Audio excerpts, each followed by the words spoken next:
Welcome back. This is one of our final videos on the French, and it is going to be covering the Tarrasch Variation, which is move 3, knight d2. And I need to say that I have played this variation numerous times in rated games against my students, and I found that typically they will play this early c5 move, but I really don't feel that this is an adequate variation to be playing against the Tarrasch. I strongly suggest the move bishop e7. So, continuing from this variation, you'll find that there are only a handful of different lines that white can play. The first of which being e5, just taking away that square from the knight.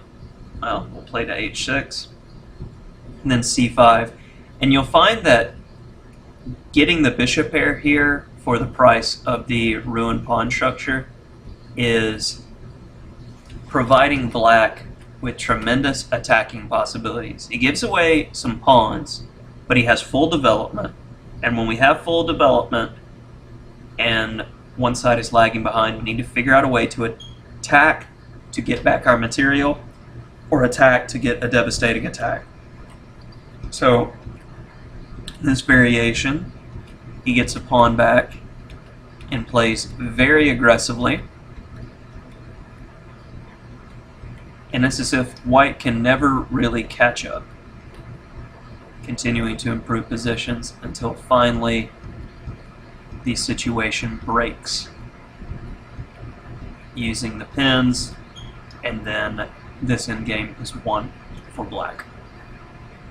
So that covers the early e5 weird line. So then we have, after bishop e7, bishop d3 is fairly typical, and we play the thematic move c5. Now this is different from playing c5 immediately, because white has committed the bishop to d3, and it's a completely separate variation. It can't be played in a very slow positional manner. After he takes, we don't take back with the bishop. We actually need this bishop here to stop any type of tactics of queen e2. So we simply play the move knight f6. This pawn on c5 is not going anywhere. Don't worry about it. After queen e2, castles, a5, and you'll see quickly what the idea is with this a5 move. Knight a6. This is in order to get the pawn back with the knight that isn't doing anything. e5, knight d7, and that keeps this square free for our other knight to drop back to, which is the natural maneuver. Hopefully now this move with a5 is extremely clear. On c3, knight takes c5, and on bishop c2, b6. Always about using all of our pieces. Now that bishop on c8 is going to have an excellent square. Bishop a6.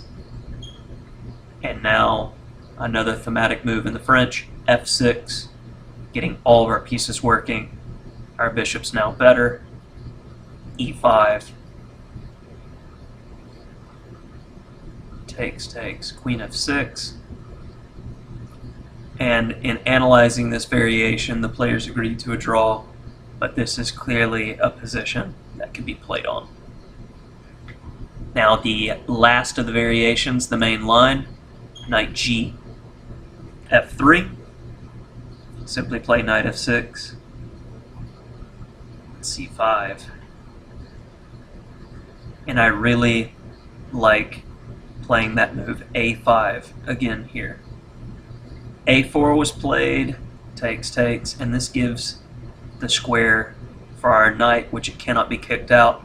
The definition of a strong knight is a knight that is posted and cannot be kicked out. Castles. Now we're gradually going to improve. Love to get rid of that guy. So we get him out of there.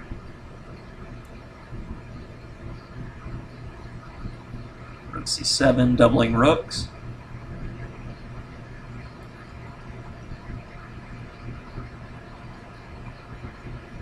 and this huge liquidation takes place, where black is eventually going to have this passed b pawn. He survives the tactics, only to begin to use the passer.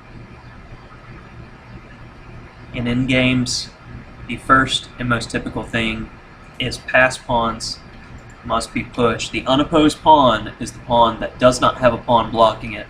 So he got rid of one to create another, and now we're going to see how the game is essentially over because of the passed h-pawn. He had to sacrifice a piece to stop it, and then he creates another unopposed pawn. In games are all about the unopposed pawn. He resigned, and this completes our short video of the Tarrasch variation.